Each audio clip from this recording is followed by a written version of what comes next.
Sud Radio, les clés d'une vie, Jacques Pessis. Sud Radio, les clés d'une vie, celle de mon invité. Vous n'avez jamais cessé de mener des combats physiques et moraux. Il y a eu le temps des coups de poing, puis celui des mises au point, dans des familles dont vous êtes devenu plus qu'un ami, un grand frère. Bonjour Pascal Sotens, bonjour Pascal le grand frère. Bonjour Jacques, comment allez-vous ? Écoutez, très bien, puisque on va aujourd'hui parler de parents d'ados de A à Z, votre livre aux sorties aux éditions Bussière, un manuel pour parents qui ont des adolescents difficiles, ça arrive dans beaucoup de familles, mais on va aussi évoquer votre parcours parce que vous êtes connu à travers le grand frère, mais il y a eu d'autres choses avant la télévision et après la télévision. Donc, je suis parti de dates clés, Oui. Et la première que j'ai trouvée, alors c'est le 8 mars 2004, c'est la création officielle d'une association Bilang Kung Fu de Senlis. Ah oui, alors le Belong Chuan, parce que ça se prononce comme ça, oui, mais c'est pas grave. Non. Bien au contraire. Oui, en effet, j'ai créé, je dirais même c'était écrit en 93 précisément. Oui, mais celle-là, c'est une association qui dérive de l'autre. C'est ça, exactement. Vous êtes bien renseigné, Jacques, vraiment bien, bravo, je vous félicite. Oui, en effet, donc, et je suis moi enseignant de cette discipline que je pratique maintenant depuis plus de 30 ans. Et mon idée, c'était, je ne vais pas dire d'éduquer, mais d'expliquer ce qu'étaient les arts martiaux. Parce que les arts martiaux et les sports de combat ne sont pas du tout la même chose. Il y a des arts qui sont plus que millénaires et d'autres qui ont été créés il y a à peine une trentaine d'années. Et moi, j'étais dans cet art que j'ai choisi, les arts martiaux chinois, très difficile à pratiquer, parce qu'il faut toute une vie pour pratiquer ces arts martiaux. Et j'avais l'idée, effectivement, déjà d'aller au championnat du monde. Donc, j'étais déjà ambitieux à l'époque. Ouais. Et puis, on en parlera pendant l'interview. Et du coup, oui, j'ai créé cette association, en effet. Voilà. Et ça s'appelle le Wushu, je crois. Absolument, tout à fait. Alors, qu'est-ce que c'est que le Wushu ? Si on découpe le mot en deux parties, Wu veut dire art, et Shu, c'est le martial, donc l'art martial. Donc, dans l'art martial, on entend l'art de la guerre, parce que c'est aussi du combat, puisqu'on combat sur tatami, mais c'est la guerre pas contre l'autre, contre soi-même. Voilà. Donc, c'est un art qui est plutôt intéressant. Et puis, il y a le kung-fu, qui est symbolisé par cet acteur. Oui.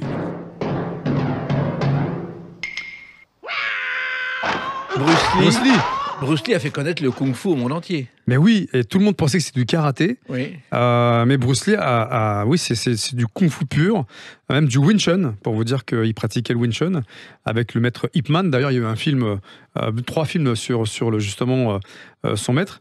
Et on était tous, moi, les gens de mon époque, je suis né en 69, on était tous fascinés par Bruce Lee, voir un gars qui arrive comme ça, qui fait 1m62, 67, mettre des coups de pied qui arrivent à ravager des gens plus costauds. Et on s'est dit, mais qu'est-ce que c'est que ce mec ? Et puis on s'est renseigné, et puis on a tous accroché, on voulait faire la même chose. Voilà. Il paraît qu'il était si rapide que ses combats étaient un vrai problème pour les producteurs des films. Il donnait des coups tellement rapides qu'on ne pouvait pas le filmer, et qu'on était obligé de mettre ensuite les films au ralenti. C'est exact, je confirme. C'était les coups de poing et les coups de pied les plus rapides, pour l'époque en tout cas.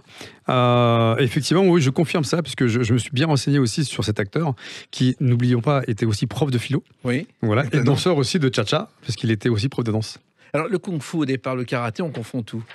Kung-fu chinois, karaté japonais. Bon, c'est tout. C'est tout, c'est juste ça. C'est 2 continents différents.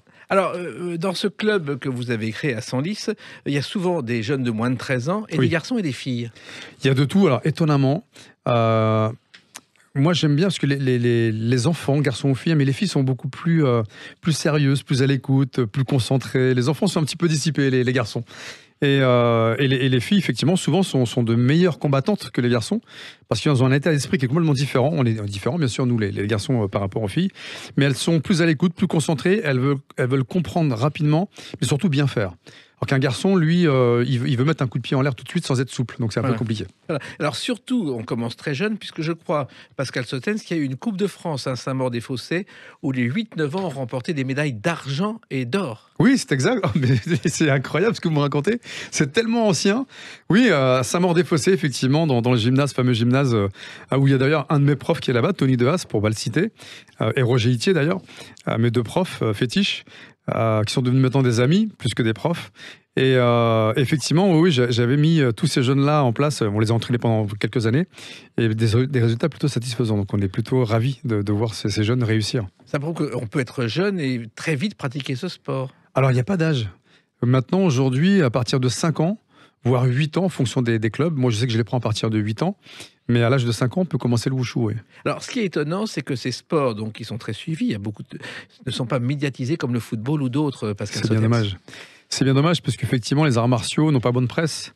Puisque les arts martiaux, ça veut dire coup de poing, coup de pied, du sang, des larmes. Donc, et ça, à l'écran, c'est pas très bien vu. Maintenant, ça a bien changé, parce qu'il y a le MMA maintenant qui existe, où on voit des gens se frapper dessus. Dans une cage. Dans une cage. Bah, vous connaissez visiblement, effectivement, le MMA. Et moi, j'en avais parlé, moi, bien avant que ça existe. J'avais dit, vous savez, un jour, on arrivera à avoir des gens qui sont trop dessus dans une cage. Et c'est arrivé au tout début du MMA, il y a maintenant plus de 20 ans. Et maintenant, aujourd'hui, c'est officialisé. Il y a des gants, il y a des protections. Donc, on protège effectivement l'intégrité physique des combattants. Et je crois que beaucoup de gens se sont battus pour que le MMA soit reconnu, que ça commence à peine maintenant, Pascal. Ça vient doucement. Ça arrive doucement. C'est vrai que le ministère des Sports était contre effectivement cette pratique combattante, dit le MMA, le Mixed Martial Art. Mais aujourd'hui, voilà, c'est très réglementé. Donc, il y a enfin un règlement, il y a des protections, il y a le minimum de protection.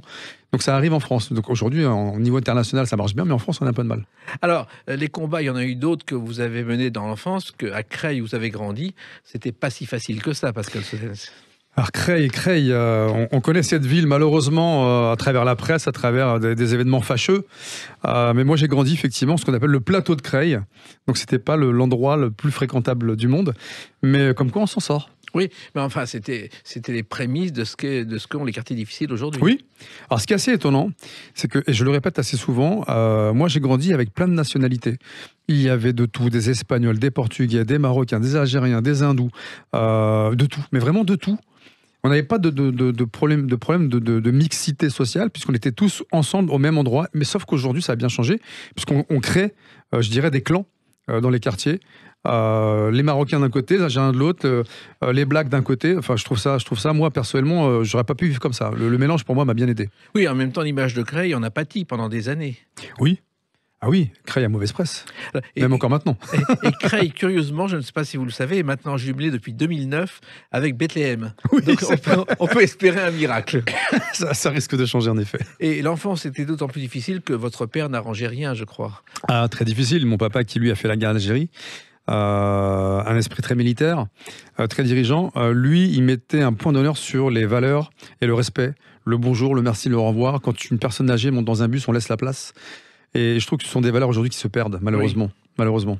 Mais là aussi, il était intransigeant. Je crois qu'il était ouvrier dans une usine. Oui. Et il fallait vraiment suivre ses conseils. Sinon, c'était la raclée. Oui, on va pas dire raclée, c'était la punition, la sanction. Mais en effet, je me souviens, mon père souhaitait que je travaille dans son usine. Je l'ai fait pendant 1 an. Et il me voyait ouvrier comme lui, en fait. Et il pensait pas pouvoir voir ses enfants évoluer mieux que ce qu'il faisait. Donc, on lui a prouvé le contraire. Voilà. Alors surtout, vous aimiez le sport et lui, il y croyait pas. Du tout. Vous avez toujours aimé le sport, Pascal. Moi, depuis tout petit, depuis l'âge vraiment où je me suis mis. J'ai commencé par l'haltérophilie, je devais avoir 12 ans. Donc, et dès que j'ai goûté effectivement à cette discipline, je me suis accroché, je me suis blessé au niveau du dos malheureusement. J'ai dû arrêter, j'ai repris ensuite la musculation et là, j'ai découvert les arts martiaux chinois dans cette salle de sport. Alors, vous vouliez au départ être professeur d'éducation physique, oui. Et puis finalement, il a fallu passer un BEP. Oui, alors c'est fou ce que vous me racontez parce que c'est vrai que ça, personne ne me le sort de cette façon. Je trouve ça génial. Merci encore de me rappeler ces souvenirs. Je me souviens au lycée, je suis passé par des écoles classiques, entre guillemets, quand je dis classique, CAP, BEP, Bac Pro, et ensuite voilà, le BPGEPS, le brevet d'État, le diplôme d'État, donc ce qui donne un niveau Bac +2, +3 même maintenant, puisque j'ai repassé d'autres diplômes depuis. Et en effet, ce prof de sport, je me souviens, je m'étais employé à m'exercer, à pouvoir lui parler, avoir un élément de langage, je dirais, suffisant par rapport à son poste. Je lui disais, monsieur, quel est le cursus scolaire à suivre pour pouvoir faire de votre métier? Il me dit, t'es en quelle classe? Je lui dis, je suis en BEP. Il me dit, non, laisse tomber, ce sera trop dur pour toi. Oui. Et en fait, ça a fait l'effet inverse. Ça ne m'a pas déçu. Je me suis dit, OK, vous pensez ça de moi, je vais vous prouver le contraire. Voilà. Alors, il y a une directive de 67 que j'ai retrouvée en France. Le sport doit, dans la majorité des cas, tenir la plus grande place. Le sport scolaire et universitaire est essentiel. Oui. Et on l'a un peu oublié. Oui. Pourquoi on ne ferait pas comme les Allemands, cours le matin, sport l'après-midi? Voilà. Ce serait génial. C'est pas pour demain, à mon avis. Donc, il y a eu ensuite des études de comptabilité, rien à voir. Oui, j'ai sauté du coq à l'âne. En fait, je voulais prouver à mon père que je pouvais être capable de gagner de l'argent, entre guillemets, sans me salir les mains. Parce que quand on est ouvrier, on met les mains dans la boue, on a les ongles noirs. Et j'ai dit à mon père, tu sais papa, on peut gagner de l'argent sans salir les mains. Il me dit non. Et si tu veux gagner de l'argent, il faut te salir les mains, justement. Et je vais prouver le contraire. Donc, je suis parti effectivement faire des études de comptabilité, premier et deuxième degré compta, que j'ai obtenu. Et de là, j'ai commencé à travailler dans les bureaux. Donc, je portais la même tenue que vous, costard-cravate. Ouais, et alors, ça vous allait pas du tout? Non, ça m'a plu à l'époque. Ça m'a plu parce que quelque part, c'était un petit peu répondre à l'autorité de mon papa qui ne voulait pas que je fasse ce genre de métier. Et je lui ai prouvé par ma tenue. Alors, quand je me levais le matin, je m'habillais en costume. Il me dit, mais tu vas où comme ça? Il me dit, tu vas en discothèque? Je dis, non, papa, je vais travailler. Et puis il y avait une autre tenue, c'est celle des fusiliers commandos de l'air, parce que ça aussi, service militaire pas facile, Pascal Sautens. Alors, service militaire pas simple. En plus, moi, j'avais signé 18 mois. J'étais VS LOM, donc volontaire service long outre-mer. J'avais signé 18 mois. Et donc pour le train auto armée de terre, oui. Je me retrouve dans l'armée de l'air, dans les fusiliers commandos. Et là, je me dis, mais qu'est-ce que je fais ici? Donc je résilie mon contrat.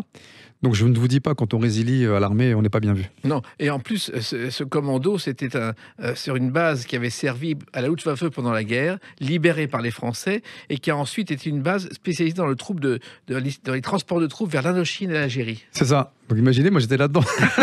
Et j'ai fini cynophile d'ailleurs, maître chien. Voilà, vous avez fait d'autres choses ensuite. On en parle avec une autre date, le 12 février 1996. A tout de suite sur Sud Radio avec Pascal Sautens, le grand frère. Sud Radio, les clés d'une vie, Jacques Pessis. Sud Radio, les clés d'une vie, celle de mon invité Pascal Sautens, le grand frère. Il y a ce livre Parents d'ado de A à Z aux éditions Bussière dont on va reparler. Mais votre carrière prend un tournant nouveau le 12 février 1996. Et d'après ce que j'ai retrouvé sur YouTube, il y a ce championnat. Les championnats ICKF Wushu à Taïwan. Exact, 1996. Ah, j'en ai des frissons, c'est incroyable. Je participe au championnat du monde de Kung Fu Wushu à Taïwan, au berceau des arts martiaux en fait. Hein. Et c'est marrant parce que 8 ans avant, j'avais dit à mon prof, je veux participer au championnat du monde. Et je m'y retrouve 8 ans après. Incroyable. Voilà, quand on voit les images, les concurrents sont habillés comme dans Star Wars, une combinaison orange, une combinaison blanche. C'est hallucinant. Oui, c'était la tenue traditionnelle à l'époque. On portait effectivement, il n'y avait pas de short, c'était des pantalons hamp, veste de kimono avec les brandeboue, donc classique chinoise. Et puis à l'époque, on avait des casques avec grille et on avait des gants de MMA justement derrière. Ça commençait déjà à l'époque, donc les gants doigts coupés. Et on a eu très mal parce qu'il n'y avait pas de protection, pas de protège tibia, pas de plastron. Un casque léger avec une barre, vous savez, un petit peu comme les footballeurs américains qui vous caressent un petit peu le nez, et une coquille, un protège-dents. C'est tout ce qu'on avait, une paire de gants. Voilà. Alors le championnat ICKF Wushu, qu'est-ce que c'est? Parce que moi, je n'y connais absolument rien, et je crois que nos auditeurs non plus. C'est ça, c'est le championnat international de Kung Fu. Donc là, toutes les nations sont invitées. Il y avait ce jour-là 365 nations, énorme. Et moi, je me retrouve dans une catégorie qui n'est pas du tout la mienne. Donc je combats normalement super léger, en moins de 65 kilos. Et il s'avère que pendant le voyage, je prends 1 kilo. Donc je me retrouve en mi-moyen. Et mi-moyen, les mecs sont plus grands que moi. Hein. Oui. Donc je me dis, mais qu'est-ce que je fais dans cette catégorie? C'est pas possible, je suis pas entraîné pour. Et je finis 5e au championnat du monde. Donc je me dis, c'est pas trop mal. Alors je me suis demandé, on parle anglais, chinois là-bas? Chinois-anglais. Et vous arrivez à parler le chinois? J'ai des petites notions en effet. Voilà. Mais c'est quand même une performance parce que les Français là-bas ne sont pas courants. Non, du tout. Et alors, les plus forts sont les Américains. Ensuite, les Thaïlandais, enfin les Chinois bien sûr, ont remporté la victoire haut la main parce qu'ils étaient chez eux. Donc, et nous on a fini 4e par équipe, donc après les Américains et après les Thaïlandais. Alors, il se trouve qu'à Taïwan, les sports vedettes, c'est plutôt le baseball et le basketball. Oui. Et il y a même un Tour de Taïwan, une course cycliste importante. C'est ça. Comme le Tour de France. Pareil, comme chez nous en fait, ils font tous les sports aussi, mais c'est vrai que le wushu est très mis en avant. Alors, la boxe, ça a commencé à 15 ans, je crois, pour vous, par la boxe anglaise la plus traditionnelle. Oui, en fait, j'avais mon club d'haltérophilie, était séparé par un mur et j'entendais toujours du bruit derrière ce mur. Je me suis dit, mais qu'est-ce que c'est que ce boucan qu'on entend? Et un jour, je décide de faire le tour de ce bâtiment et il y a une porte. Je rentre dans ce petit mini-gymnase, une salle, je découvre un ring, je découvre un prof, Saïd Chekab. Et il me dit, jeune homme, qu'est-ce que je peux faire pour vous? Je dis, écoutez, j'ai entendu du bruit, donc ça m'a intrigué, qu'est-ce que vous faites? Il me dit, on pratique le pugilisme. Je me dis, mais qu'est-ce que c'est que ce sport? Je ne connais pas. Et en fait, c'est la boxe anglaise, le pugilisme. Ça s'appelle normalement le pugilisme. Et je me dis, écoutez, je suis très intéressé, j'aimerais commencer. Ça se passe comment? On s'inscrit? De quelle façon? J'en ai fait 1 an. Sauf que moi, je mettais des coups de pied, en fait. Je mettais déjà des coups de pied. Oui. Et le prof me disait, Pascal, arrête avec tes coups de pied, c'est interdit, c'est que les points, boxe anglaise, que les points. Et au bout d'un an, donc, il me dit, bon, tu fais de la compète, parce que j'étais visiblement pas mauvais. Et je lui dis, non, je ne fais pas de compétition chez toi. Il faut que je puisse mettre des coups de pied. Et du coup, j'ai trouvé le kung-fu. Voilà, parce que la boxe anglaise, c'est la boxe traditionnelle où Oui. il y a des champions qui vous fascinent. Oui. Bah, Mohamed Ali a été le plus grand. Mohamed Ali, il n'y a pas que Tyson. Oui, bien Mike sûr. Tyson, donc les plus grands, mais Mohamed Ali, oui, absolument. Et dans ma région, c'était Alain Marion. Oui. C'était un champion, mais un mec terrible. Mais il y en a plein d'autres, on pourrait les citer. Mais Mohamed Ali, il y a une caractéristique étonnante. Enfant, il a demandé un autographe à Ray Sugar Robinson Oui. qui lui a refusé. Résultat, ensuite, non seulement il a accordé tous les autographes à ceux qui demandaient, mais il avait une boîte postale et on lui écrivait, on obtenait un autographe. C'est incroyable. Moi, je trouve ça bien. C'est Qui formidable. le fait aujourd'hui? Plus personne. Hein. Alors, il y a eu donc ce championnat du monde, Pascal Sotens, mais il y a eu aussi, alors je comprends rien, vice-champion d'Europe 97 à l'Open British Wushu, Oui. demi-finaliste à l'International Kung Fu Fighting Italie. Oui. Et il y a eu aussi un quart de finaliste à l'Open Cup en Angleterre. Oui, effectivement. Bah, mes premiers championnats d'Europe, parce que ce sont des championnats d'Europe, on part en Angleterre, on part en Italie, donc on voyage grâce au sport. Et effectivement, mes premiers championnats sont pas brillants. Donc, puisque je sors des championnats de France 6 fois titré en championnat de France, et quand on arrive au championnat d'Europe, on se dit bon, on est plusieurs fois champion de France, donc ça devrait bien se passer. Et finalement, on se rend compte que le niveau est juste planétaire. Et c'est-à-dire que le niveau est tellement haut en championnat d'Europe qu'on se dit, mais en fait, en championnat de France, on est vraiment des petits. Donc, je décide de m'entraîner un petit peu mieux, un petit peu plus. Et j'arrive sur le championnat d'Europe en Angleterre, où on fait une finale France. Donc, c'était France-Angleterre, en fait, hein, entre guillemets. Il n'y avait que nous et que eux. Et on a fini en finale France avec un de mes camarades, où il a fini premier, je finis deuxième. Mais c'était une finale France. Ouais, en même temps, ce sont des heures et des soirs d'entraînement. Ce sont des années maintenant Ouais. avec le recul, mais effectivement, oui, des heures. Je crois que le sport, quel que soit le sport, à partir du moment où on choisit, moi je suis un passionné.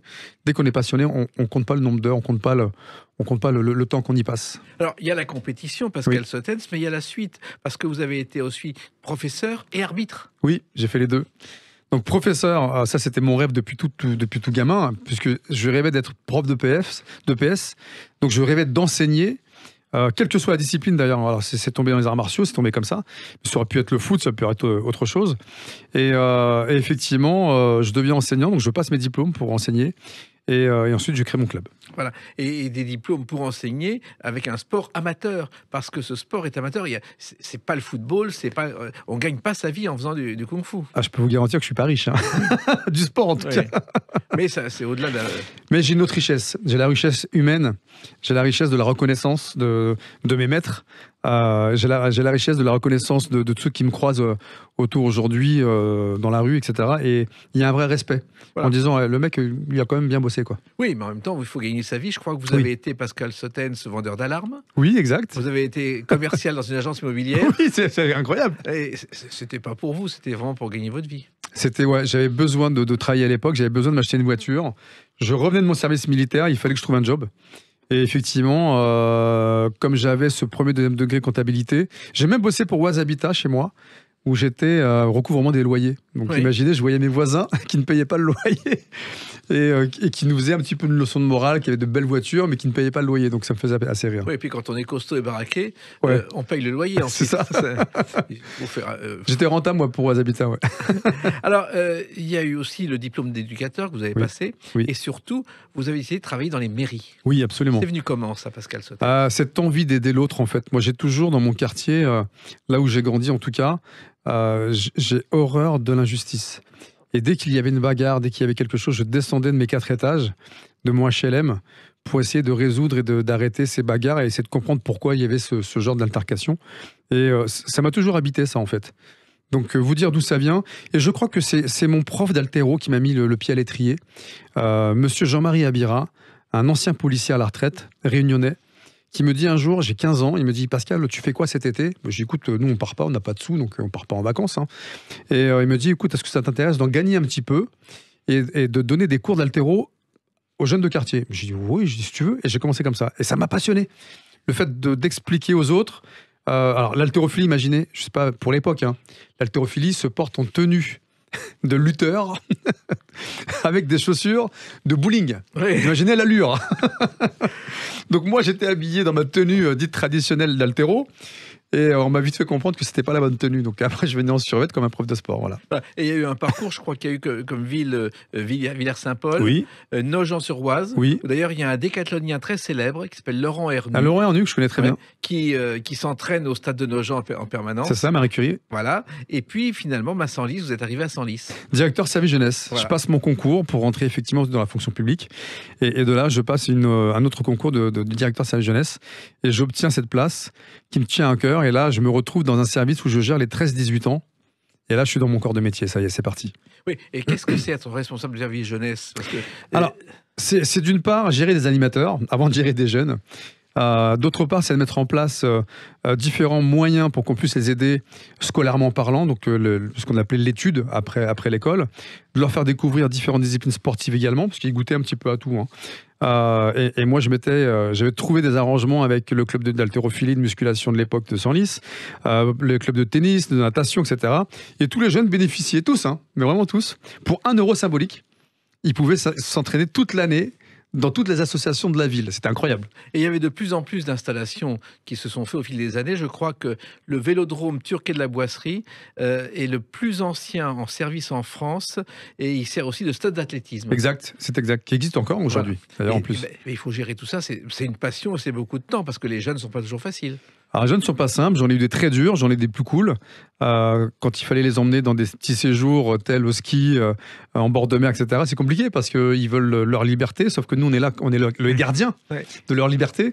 Donc moi, je me suis retrouvé au ski avec des jeunes qui n'avaient jamais skié de leur vie, qui n'avaient pas forcément vu de montagne, et se retrouver avec une vingtaine de jeunes, avec 2 animateurs, à gérer, c'était pas simple. Voilà. Et ensuite, il y a eu d'autres choses. On en parle avec une autre date, le 6 janvier 2006. À tout de suite sur Sud Radio avec Pascal Sautain, le grand frère.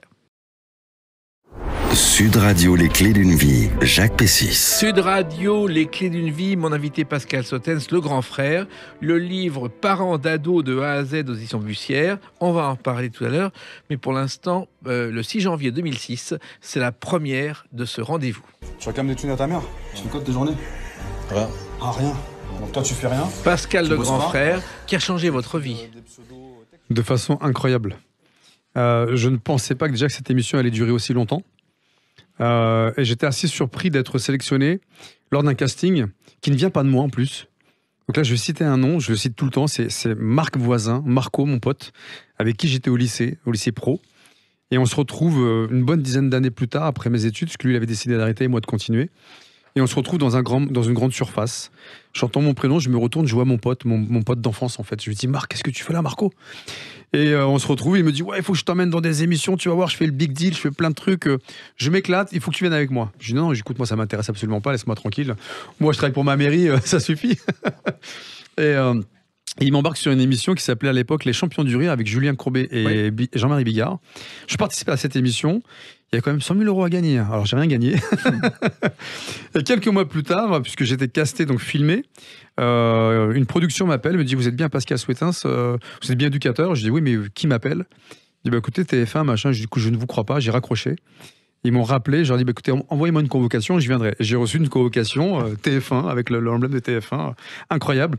Et j'arrive ce jour-là où je suis avec une centaine de personnes. Et on est castés tous les uns après. Je suis le 40e à passer. Et ça dure 3 mois. Et c'est quoi le casting dans ces cas-là? Alors, on me demande effectivement de me présenter, de montrer qui je suis.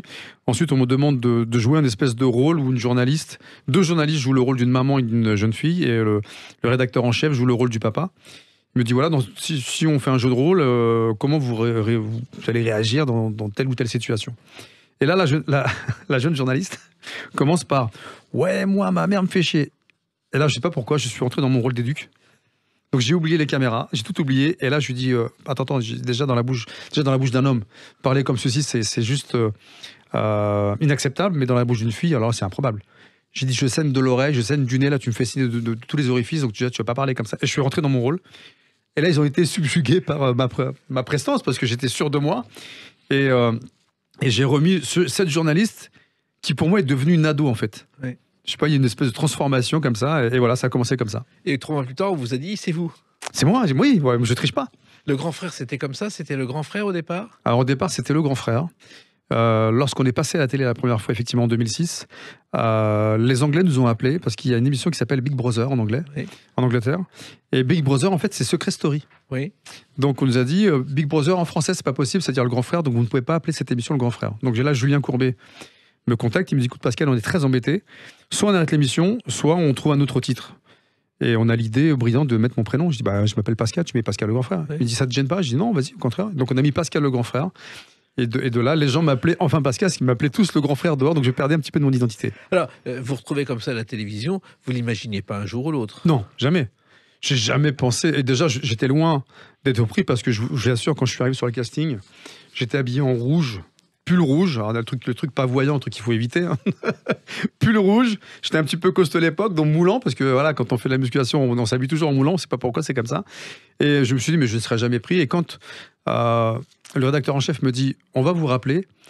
Moi, j'avais pour habitude d'entendre ce mot-là, on va vous rappeler, on ne vous rappelle jamais. Oui. Et il s'avère qu'ils m'ont rappelé. Une première fois, une deuxième fois, puis plusieurs fois. Et ils m'ont rappelé pour continuer à faire le casting. Le casting a duré 3 mois, comme je vous l'ai dit tout à l'heure. Et au bout de ces 3 mois, plus de nouvelles. Et 3 mois plus tard, donc au total 6 mois, c'est cool. On me rappelle, on me dit voilà, on tourne semaine prochaine. Et là, je leur dis bah non, je tourne pas. Je me dis mais c'est pas possible. Je dis, tout le monde rêverait de faire la télé. Je dis mais moi c'est pas mon rêve. Moi je sais pas pourquoi vous me demandez de rêver de ce genre de choses. Et je dis écoutez, je rentre de vacances. Donc je n'ai plus de congé, je ne suis pas disponible. Appelez mon patron. Qui est ton patron? J'ai Monsieur Delanoë, parce que je travaillais pour la mairie de Paris aussi à l'époque. Oui. Et quelques minutes après, coup de téléphone, il me dit ouais c'est bon Pascal, tu es en disponibilité. Pendant 15 jours, tu pars à TF1, on ne sait pas ce que tu fais, tu ne nous as rien dit. Donc il faudrait qu'on ait une explication à ce sujet. Et du coup, je me retrouve à Montargis dans une famille. Effectivement, où le jeune, très compliqué, avec sa maman, famille recomposée, très complexe. Je me retrouve projeté là-dedans avec des caméras, avec des journalistes, des rédacteurs en chef. Je ne comprends absolument rien, mais je fais mon boulot. Voilà. Et en même temps, c'était la première émission de coaching familial. Oui, absolument, c'est vrai. Ça n'existait pas en France. J'en ai. Si, alors, c'était pas du coaching familial, il y avait déjà une espèce de télé-réalité, puisqu'à la même époque, il y avait Mon incroyable fiancé avec Ournac. Oui, mais c'était bidon, là. On savait, Oui. parce qu'il y a des caméras. Alors, tout le monde savait que c'était truqué. Et je vous assure, Jacques, je vous assure, c'est vrai, je vous regarde droit dans les yeux, je pensais que cette émission était truquée. Oui. Et Alors que non. Alors que C'est-à-dire pas du tout. Je suis tombé sur des vraies familles. Et comment elles étaient trouvées comme ça? Vous ne connaissiez pas les familles, rien du tout. Alors, au début, la production contactait les services sociaux, les services jeunesse, les écoles, la partie scolaire, de toutes les villes. Hein. Ils ont fait un travail monstrueux avant de pouvoir... Parce qu'après, ce sont les gens qui nous appelaient. Il y avait un numéro de téléphone, et là, ils nous appelaient. Et gros travail d'investigation. Et les familles, ensuite, il y en a une qui a déclenché cette émission, et toutes les autres ont suivi derrière. Et ça veut dire vous plongez dans ces familles qui ont accepté de jouer le jeu, ce qui n'était pas évident. Alors, ils ont accepté déjà de se montrer à travers la télévision, parce que voilà, on est vu, c'est-à-dire qu'on montre sa problématique personnelle à tout le monde, à toute la France. Donc il y avait quand même à l'époque 7 500 000 en audience sur la première émission. Pour 2006, c'était quand même grandiose pour ce type d'émission, cette nouveauté. Et les gens se sont dit, mais d'où vient ce mec-là, en parlant de moi? Moi, je venais de nulle part, donc pas de télé, pas connu, pas animateur. Mais d'où vient ce mec-là? Et en fait, ils ont senti quelque chose de vrai chez moi, et ça a accroché tout de suite, et on s'est fait un public immédiatement de fidèles. Alors, ce qu'on ne sait pas, c'est que l'émission durait 1h30 à la télévision, mais en même temps, ça durait 9 jours de tournage. Vous habitiez chez les gens, Pascal. J'étais en immersion, Jacques. Vous ne pouvez pas imaginer ce qu'il est difficile de vivre avec les gens dans leur milieu. Il faut s'adapter en permanence, il faut s'y habituer. Moi, j'avais beaucoup de mal, hein. Mais c'était le job, c'était comme ça. J'avais décidé effectivement d'être en immersion totale, et je dormais effectivement dans la chambre du jeune, et lui dormait dans un lit de camp. Donc voilà, j'avais instauré ça, et ça a matché tout de suite. Oui, et puis vous avez aidé beaucoup de jeunes. Il y a eu des bagarres. Ouh là là, je les compte plus. Des bagarres, il y en a tellement eu, filmés, non filmés. Je pourrais en raconter, mais l'idée, c'est pas du tout de parler de bagarre. C'est de se dire qu'effectivement, il y a eu des conflits physiques. Oui, il y en a eu, bien sûr. Et en même temps, ça a aidé beaucoup de jeunes. Oui, alors certains me disaient, en fait, Pascal, moi, j'ai besoin d'autorité. J'ai besoin que mes parents me disent non. Ils me disent oui à tout. Donc, comme ils me disent oui à tout, dès qu'ils me disent non, je refuse le non. Voilà, c'était ça la problématique. Voilà. Et moi, j'ai revu une scène où il y a une jeune fille avec sa mère. On peut croire un scénario. C'était vrai tout ça, Pascal. Oui, je vous assure qu'au départ, j'y croyais absolument pas. Je n'y croyais pas du tout. Et en étant plongé en immersion avec ces familles, on s'aperçoit que ce sont des vrais gens, voilà, comme vous et moi. Nous avons tous nos problèmes au quotidien, et bien eux, ils avaient les leurs. Et quelquefois, vous avez non seulement résolu, mais conservé le contact avec eux. Avec certains, oui. D'ailleurs, j'ai créé une chaîne YouTube et je pense qu'on en parlera. Oui. Là, très prochainement, il y a un des jeunes qui est passé dans mon émission avec un sujet très compliqué où c'était un des jeunes qui avait enfermé son père sur le balcon. Donc il se reconnaîtra, c'est Charles, pour pas le citer. Et lui, il passe dans mon émission, là, sur ma chaîne YouTube, très prochainement, et vous allez voir ce qu'il est devenu. Et vous êtes arrivé, Pascal, le grand frère, à un moment où le problème n'était pas nouveau, mais il se développait. Oui. Il s'aggravait. Alors il s'aggravait d'une part. Donc au départ, j'avais demandé à la production de ne pas gérer des problèmes d'alcoolémie, des problèmes de drogue. Mais on y est venu doucement, donc je me suis rapproché de psychologues avec laquelle on travaillait énormément sur l'émission. C'était nécessaire pour la famille, mais également pour moi, parce que moi, j'absorbais un petit peu, je dirais, le mal-être des gens, et j'avais rien pour m'extérioriser, mis à part le sport, mais ça, c'était pas suffisant. Et effectivement, oui, les problématiques, elles étaient de plus en plus nombreuses, oui. Et vous êtes arrivé à un moment où la télé-réalité se développait. Il y avait Jean-Luc Delarue avec sa discute, il y avait C'est mon choix, Evelyne Thomas, et il y avait des clashs en permanence. Et vous êtes arrivé, mais à votre façon, Pascal, le grand frère. Oui, moi je suis arrivé sur quelque chose de simple. Je suis arrivé dans une émission où on parle de la vraie vie des autres. Un petit peu comme l'émission de l'époque Striptease. Je ne sais pas si ça parle aux auditeurs, oui. Mais cette émission, moi, je la trouvais génialissime parce qu'il n'y avait pas de début, pas de fin, mais il n'y avait pas de voix off. Là, je trouve qu'il y a trop de voix off dans les émissions. On a l'impression qu'on s'adresse à des incultes, que les gens ne comprennent pas les émissions, qu'ils regardent. Donc la voix off, là, je passe un petit message. Si on peut réduire les voix off, ce serait pas mal quand même. Laissez les gens parler, ne parlez pas à leur place. Et ici, on laisse les gens parler à Sud Radio et nous parlons vrai. J'adore. Moi, c'est pour ça que je suis ici. Je suis ravi d'être entre vos mains, entre guillemets, parce que je vois qu'il y a beaucoup de papiers. Vous avez bien travaillé. Et alors, vous ne pensiez pas que cette émission allait durer aussi longtemps, Pascal? Non, je vais vous dire franchement, Jacques, je me suis dit, allez, dans un an, ça s'arrête. Je vais reprendre mon petit train-train d'éducateur en mairie. Et puis voilà, tout va bien. Moi, j'avais déjà mes enfants à l'époque. Tout se passait déjà bien. Mais ça a changé ma façon d'être avec mes enfants, en fait. C'est ça qui est fou, c'est que ça m'a transformé.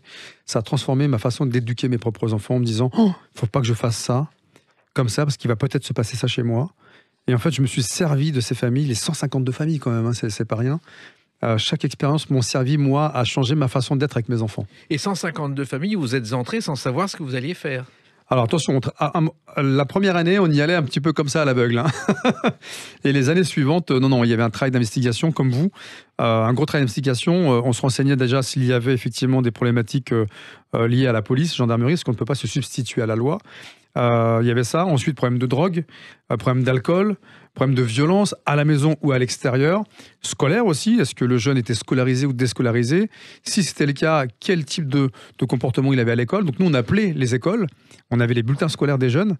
Donc lorsque j'arrivais avec un dossier bien complet, j'étais plutôt armé. Oui, et en même temps, dans la rue, on vous reconnaissait, on vous demandait des conseils quelquefois, Pascal. Ce n'était que ça. J'ai passé plus de temps à l'extérieur à conseiller les gens que du temps chez moi, on va dire ça comme ça, mais c'est génial. Alors, il y a eu d'autres émissions, il y a eu l'opération Tambacounda en Afrique. En Afrique. Il y a eu Star Academy sur Énergie 2. Oui, incroyable. Je me retrouve coach à la Starac. Moi qui regardais la Starac à la télévision, je me retrouve coach sportif. Et puis, il y a eu d'autres émissions, Ma famille a besoin d'aide, oui. SOS un boulot. Là, c'était une suite logique de ce que vous aviez fait. Ouais, c'était des idées que j'avais pour justement faire progresser et avancer l'émission. Parce que je pense que si on s'était arrêté à Pascal le grand frère, on aurait fait 6 ans à TF1 et ce se serait arrêté comme ça. Et lorsqu'on a proposé SOS Ma famille a besoin d'aide, c'était faire une émission presque identique, mais à l'extérieur, plutôt que chez les parents, enfin chez la famille. On emmenait la famille dans un bootcamp, donc à l'extérieur, et on travaillait avec le côté neutre, c'est-à-dire voilà, un lieu qu'ils ne connaissent pas. Et se retrouver à l'extérieur de chez soi, c'était plus efficace en termes de travail, parce qu'il n'y avait plus le côté familial ou amical des gens ou des voisins qui venaient nous embêter effectivement sur les tournages. Et aujourd'hui, donc, vous avez une chaîne YouTube. Absolument. Ça fait maintenant 1 an. Pourquoi? Alors, j'ai toujours été visionnaire. Je me suis dit, si un jour la télé s'arrête, j'avais déjà prévu que ça allait s'arrêter, mais je ne pensais pas que ça allait s'arrêter peut-être 15 ans après. Et j'ai rencontré mon acolyte JM, parce que la chaîne s'appelle Pascal et JM. Et, Jean-Marc. Jean-Marc, c'est ça, qui était animateur sur Énergie à l'époque, avec Guillaume Play, pour ne pas le citer. Et puis, il m'a fait un prank, donc une blague sur Énergie, en me faisant croire qu'un papa était en difficulté avec son fils. C'était 2 comédiens en réalité. Je me suis bien fait avoir. Ça a fait 15 millions de vues. Et ensuite, le confinement est arrivé, voilà, cette période qui est compliquée pour tout le monde. Et JM, donc Jean-Marc, faisait des lives. Il me dit, Pascal, tu veux pas qu'on fasse des lives ensemble de temps à autre? Je lui dis, écoute, si tu veux, on s'entend bien, tu m'as pranké, bon, bah allez. Et on s'est très très bien entendu sur ces lives. Et dans la discussion, il me dit, YouTube, ça te branche? Je lui dis, écoute, moi je suis pas youtubeur, c'est un autre métier, c'est pas mon métier. Il me dit, bah, écoute, on tente l'aventure, on verra. Et puis, on a fait 1 mois de tournage, donc pour cette chaîne. Et puis de là, je me suis dit, mais en fait, c'est génial, je m'amusais. Et je me suis montré tel que j'étais. C'est-à-dire, voilà, avec mes coups de gueule, avec les rires que les gens ne connaissent pas, parce que moi, sur le Grand Frère, on me voit jamais rire, hein, en réalité. Donc voilà. Et du coup, ça a donné Pascal et JM. Aujourd'hui, on a plus de 30 millions de vues et 350 000 abonnés. C'est quand même pas mal en un an. C'est pas mal, oui. Et c'est pas mal non plus, c'est le livre dont on va parler dans quelques instants, avec une date, le 10 janvier 2022. A tout de suite sur Sud Radio avec Pascal Soetens, le Grand Frère. Sud Radio, les clés d'une vie, Jacques Pessis. Sud Radio, les clés d'une vie, mon invité Pascal Soetens, le Grand Frère. Donc 10 janvier 2022, sortie de ce livre Parents d'ados de A à Z aux éditions Bussière avec comme sous-titre Traverser les crises, renforcer les liens. Pourquoi ce livre aujourd'hui ? Alors Jacques, juste pour vous répondre, c'est une très bonne question, puisque j'avais écrit un premier livre à une époque, mon autobiographie, qui s'appelait Pascal, une histoire, un grand frère. Et à la fin de ce bouquin, il y avait 25 conseils déjà. Donc j'avais prévu de les développer, sauf que j'ai pas pris le temps.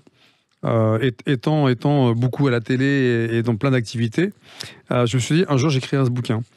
Et le confinement est arrivé, j'ai entendu les drames de jeunes vraiment qui étaient en perdition, certains se suicidaient, d'autres déprimaient. Et je me suis dit c'est le moment, il faut que j'écrive ce bouquin maintenant. Il faut que je puisse aider les parents à distance. Et donc d'où les 25 conseils que j'avais repris à l'époque, que j'ai développé maintenant aujourd'hui, sous forme d'abécédaire. Et aujourd'hui, c'est plus un guide qu'un livre de chevet. Oui, alors c'est un problème qui existe depuis toujours, les rapports entre les parents et les ados, mais il y a des choses évidentes qu'on ne sait pas ou qu'on ne fait pas. Oui, parce qu'on pense toujours mal faire. On se dit, est-ce que je peux punir? Est-ce que je peux interdire? Est-ce que je peux retirer ce téléphone portable qui est greffé à la main de ces ados? Est-ce que je peux lui couper Internet? On se rend compte que quand on supprime tout ça, eh bien, il y a une crise qui arrive. La fameuse crise d'ado. Donc, alors, pour certains, ça commence tôt, d'autres un petit peu plus tard. Mais d'après les professionnels psychologues et psychiatres, on a jusqu'à l'âge de 25 ans pour faire sa crise, donc on a du temps. Et ce livre, pour vous, c'est le résultat de 35 années d'expérience. C'est exact. C'est tout ce que j'ai vécu sur le terrain, tout ce que j'ai appris dans mes formations, tout ce que j'ai pu aussi vivre moi, personnellement, avec mes parents, parce qu'il y a aussi des choses là, je ne dis pas qu'il y a des choses qui me concernent, mais il y a des choses qui me concernent réellement.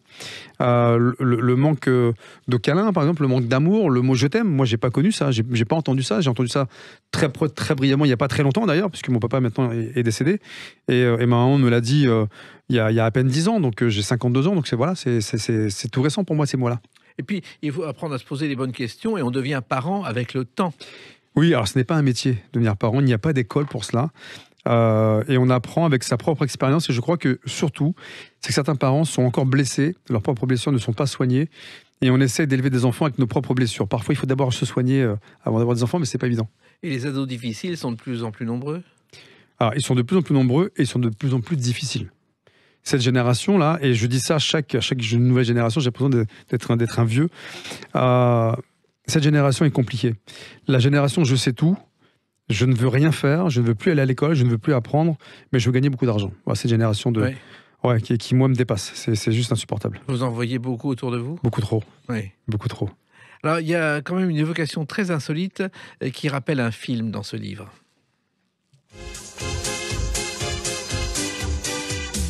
Le film Les Gremlins. Oui. Les Gremlins, d'ailleurs, d'abord, on ne sait pas ce que c'est. Ça émane d'une légende de l'aviation militaire. C'est né en Grande-Bretagne pendant la Seconde Guerre mondiale. Ça justifiait les incidents dont les pilotes étaient victimes. Des incidents, mais pas terribles. On cassait une aile, on cassait un moteur. On appelait ça les Gremlins. C'est comme ça qu'est venu le film. Eh bien, oui. Et puis moi les ados, je les appelle un petit peu comme ça, ce qui se transforme pour certains. On dit que le Gremlins, après minuit, d'après le film, après minuit, il se transforme, il devient quelqu'un de méchant. Bah là, c'est un peu ça. L'ado devient une autre personne. Hein. Oui, et c'est pour ça que c'est pas forcément après minuit, c'est à partir d'un certain âge. Là, il n'y a plus d'horaire. Voilà. Et effectivement, ce sont des jeunes qui pensent au présent, mais jamais au passé et pas à l'avenir. Alors à l'avenir, il ne faut surtout pas en parler. Quand on leur demande de se projeter, alors dans 3 ans, qu'est-ce que tu as envie de faire comme métier? Je ne sais pas. Mais en tout cas, aujourd'hui, je vais jouer aux jeux vidéo. Aujourd'hui, je vais être influenceur. Je vais être youtubeur. Voilà, ça, ce sont les mots que sortent pas mal d'ados aujourd'hui, et peu me disent bah moi je ferais bien un métier dans tel ou tel domaine. Mais et aujourd'hui, j'ai pas ça en retour. Et Il n'y a pas de vocation. Non, je m'inquiète vraiment. Mais vous avez mené une enquête pour faire ce livre, Pascal? Bah, l'enquête, je l'ai fait sur le terrain, donc en posant les questions. Vous savez, moi, les gens viennent à ma rencontre très facilement, déjà pour me demander des photos souvent, ou des autographes. Et ensuite, moi, je pose beaucoup de questions. Bah, tiens, qu'est-ce que tu fais? T'es à l'école, tu bosses pas, t'as envie je sais pas, t'es passionné par quelque chose? Et la plupart me disent, non, moi, j'ai pas de passion.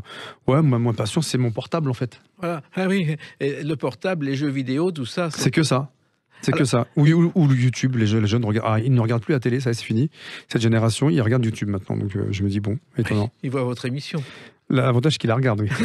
Alors, il y a aussi une chose, c'est les cigarettes et la drogue. Oui. C'est hallucinant, mais moi je sais que dans des lycées parisiens, et même autour de Paris, avec à la sortie des lycées et même des écoles privées, on vous vend de la drogue sans problème. Oui, mais ça n'existe pas. Ça existe depuis longtemps. Oh, pas à ce point-là. Oh, En toute impunité. Non, voilà. À l'époque, c'était caché. Moi, je me souviens quand je sortais de mon collège, on savait, pour ceux qui souhaitaient, je dirais, remplir leur poche de ce genre de substance, on savait où aller. Donc il y avait un petit endroit planqué, oui effectivement ils étaient cachés, on les voyait pas. Mais aujourd'hui maintenant ça se fait, oui, ça se fait librement. C'est du libre service. Voilà, je viens maintenant carrément. Hein. S'ils peuvent rentrer dans le collège ou dans le lycée, ils vont y rentrer ces gens-là. Moi j'ai même vu des enfants et des ados virés du collège qui étaient devant le lycée ou le collège en vendant de la drogue. Oui, ça se fait. Problème. C'est incroyable. Alors, vous donnez des conseils aux parents, ce qui est important dans ce livre, notamment sur le mutisme des enfants, les réseaux sociaux. Tout ça, ce sont des phénomènes nouveaux que vous avez étudiés. Oui, ça fait 10 ans que j'observe un petit peu ce qui s'y passe. Et je m'aperçois qu'il y a beaucoup de harcèlement, beaucoup d'insultes. Les gens insultent maintenant. Le bonjour devient une insulte. Et je trouve ça juste incroyable. C'est-à-dire que tout a changé. Moi, je me souviens dans les années 2000, quand nos profs nous demandaient, voilà, comment vous voyez les années 2000 ? Moi, je me souviens avoir dessiné des voitures qui volaient. Genre, en 2000, j'aurais tel âge. Ouais, les voitures, elles vont voler, c'est sûr. Et puis finalement, on n'en est toujours pas là. On est sur les voitures électriques aujourd'hui. Et les embouteillages. Les embouteillages, voilà, c'est exatoire. C'est ça. Sur Paris, c'est en 2 roues. Hein, c'est pas autrement. Sinon, c'est un enfer. Mais effectivement, il n'y avait pas... on pensait pas à tout ça, nous, à l'époque. C'était pas... Enfin, c'est assez étonnant ce qui se passe aujourd'hui. Et je crois que Internet, pour moi, c'est une révolution extraordinaire. C'est-à-dire, c'est le savoir. Et aujourd'hui, tous ces jeunes ont entre les mains, dans un téléphone portable, un savoir qui est juste extraordinaire et ne savent pas l'utiliser. C'est quand même dommage. Alors, vous dites aussi dans ce livre, et c'est un conseil aux parents, Pascal Sotens, qu'il faut rester disponible pour les enfants, même quand c'est pas intéressant. Oui, absolument. Parce que souvent, quand c'est pas intéressant, le parent ne s'intéresse pas à ce que fait son ado. Et l'ado le voit, l'entend. Et ça peut le blesser, ça peut effectivement créer des espèces de causes du renfermement personnel, le fait de s'isoler. Moi, j'ai des parents qui me disent Pascal, mon fils ne sort pas, je suis très inquiet. Mais je dis, mais pourquoi vous êtes inquiet? Parce qu'il sort pas? Elle me dit, oui, parce qu'il sort pas. Je dis, mais qu'est-ce qu'il fait d'autre? Et j'apprends que c'est une jeune fille d'ailleurs, que cette jeune fille, en fait, est à fond dans ses études. Et les parents s'inquiètent d'avoir un enfant qui est à fond dans ses études. Je me dis, mais c'est le monde à l'envers. Moi, mes enfants à l'école, j'étais ravi qu'ils soient à l'école, BTS, etc. Donc, il ne faut pas se plaindre de ça. Alors, vous dites aussi dans ce livre, vous expliquez des conseils pour ne pas abdiquer devant les enfants, car il ne faut jamais abdiquer. Alors, il faut négocier. En fait, c'est comme du commerce. Alors, les parents me disent, ouais, mais moi, j'ai pas fait d'études de commerce. Ça n'a strictement rien à voir. Abdiquer, vous le faites une fois, vous êtes foutu. Vous êtes perdu. Ça y est, c'est fini. L'enfant a pris le pouvoir. Il faut négocier. Quand un enfant vous dit, est-ce que je peux sortir jusqu'à 22h? L'adulte devrait se fixer, en fait, dans son esprit en disant, bon, je vais l'autoriser à 21h. Je vais lui dire 20h. Lui va me dire 22h. Et on va dire, écoute, tu fais un pas en avant, je fais un pas en avant, sauf que moi, sans le lui dire, sans qu'il le sache, j'avais déjà décidé de l'horaire. Et j'arrive sur ce que j'ai décidé. Et en plus, j'obtiens ce que j'ai décidé, mais sans qu'il le sache.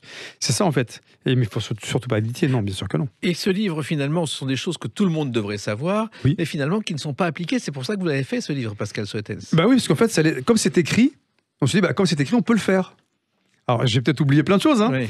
Donc il y a peut-être un deuxième bouquin, mais souvent, tant que ce n'est pas noté, on se pose des questions. Est-ce que j'ai le droit de le faire? Est-ce que je peux le faire? Est-ce que c'est interdit? Je ne savais pas que je pouvais le faire. Voilà. Mais c'est quand même un phénomène nouveau, parce que l'éducation que vous avez eue et que d'autres ont eue n'avait rien à voir avec celle-ci. Strictement rien à voir, mais c'est marrant, parce que ça, c'est vraiment pour tout le monde. c'est aussi bien pour les parents, mais aussi pour les ados. C'est que les ados peuvent utiliser ça pour essayer de faire comprendre à leurs parents, dire, tu vois là, tu me dis jamais que tu es fier de moi, par exemple. Regarde, c'est marqué là. Tu pourrais me le dire de temps en temps, ça fait du bien. Et les ados peuvent s'en servir aussi, donc ça peut être pas mal. Mais en un temps de la communication, il y a une non-communication dans les familles. Oui, beaucoup trop. Beaucoup de non-dits, beaucoup de secrets, des secrets de famille parfois. Est-ce qu'il faut les dire? Est-ce qu'il faut les garder? Est-ce qu'il faut en parler? Ça, c'est compliqué. C'est libre à chacun. Voilà. Encore une fois, ce sont des gens que vous avez rencontrés partout qui vous ont dit ça et vous avez fait la synthèse pour ce livre. Oui, en fait, on m'a dit tellement de choses que je vous dis, j'ai pas tout noté parce que j'aurais dû enregistrer ce qu'on me disait. Je me suis dit, tiens, c'est pas mal, c'est intéressant ce que j'entends. Donc j'analysais un petit peu ce que j'écoutais. Je me dis, bah tiens, ça pourrait peut-être me servir dans une émission. Je me suis servi de choses que j'ai entendues à l'extérieur dans mes émissions, hein, bien sûr. Et puis il y a un phénomène nouveau et qui se développe, Pascal Sautain, ce sont les familles recomposées. Oui, beaucoup. Très compliqué. Parce qu'en fait, il faut que chacun trouve sa place.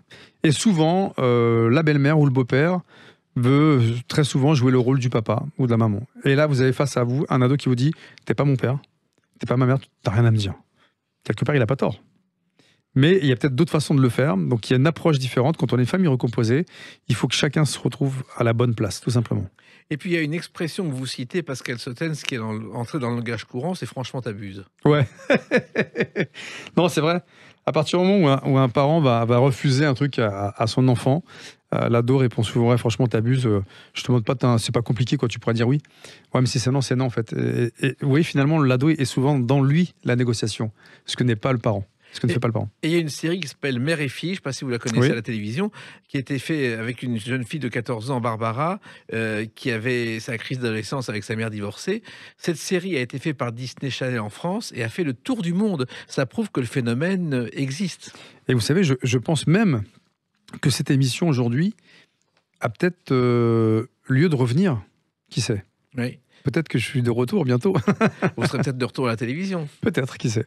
Alors, il y a aussi les mauvaises notes à l'école. Oui. Et là aussi, vous expliquez dans ce livre qu'il faut les accueillir avec le sourire. Et ce qu'on ne fait pas toujours. Vous savez, quand un enfant vous amène des mauvaises notes, souvent il est sanctionné. Souvent il est puni, il est réprimandé. Plutôt que de regarder la mauvaise note, c'est de se dire, mais finalement, tu as une mauvaise note en maths. Ok. Qu'est-ce que tu ne comprends pas en fait dans les maths? Parce que les maths, moi j'ai eu un prof de maths qui était extraordinaire. Je parle des maths parce que c'était une des matières que je n'aimais pas forcément. Et ce prof m'a fait aimer les maths parce qu'il nous a fait comprendre que c'était que de la logique.